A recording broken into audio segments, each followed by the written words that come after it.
সম্পূর্ণ সেগুন কাঠ। এই যে হাতাটা যে উঠলে ভাঙা যাবে, এই যে এই যে দেখুন নরমাল কোয়ালিটি ভাবে বানাই না ভাই, আচ্ছা। 80 বাই 65 কেজির মতো।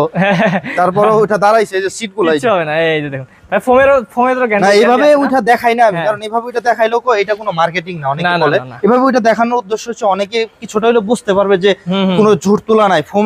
ফোমে যেমনটা বাউন্স করবে, হুম। ওটা কিন্তু ঝুট তোলাতে বাউন্স করবে না। না, না, না, এটার নিচে অনেকে এখন খরচ কমানোর জন্য হ্যাঁ। ওই যে আপনার টায়ারের বেল বাদ দিয়ে রাবার বেল ব্যবহার কি করে, অবস্থা। এলাস্টিক যেটা হ্যাঁ। কিছুদিন পর লুজ হয়ে যাবে। হুম। আমরা যেটা ব্যবহার করি ওটা হচ্ছে টায়ারের বেল, টায়ারের বেল, খুবই okay। ভালো কোয়ালিটি। এটা চাপ দিবেন একবারে জিরো হয়ে যাবে, আবার সাইডে দিবেন উঠে যাবে। উঠে যাবে, ওকে। এটা হচ্ছে 2 to 1 সিটের সোফা। এই সোফাটা নিতে পারবে 23,500 টাকা। 23,500 টাকা, okay। তারপরে এই পাশে একটা আছে হ্যাঁ। সেম ম্যাটেরিয়ালের, একটু সিটে টাকিং করে দিয়েছে, Wow। ভেলভেট সুইট কাপড় একটু ম্যাচিং করে দিয়েছে। এটাও কিন্তু 2 to 1, হ্যাঁ। এটাও নিতে পারবে 23,500 টাকা। 23,500 টাকা, ওকে।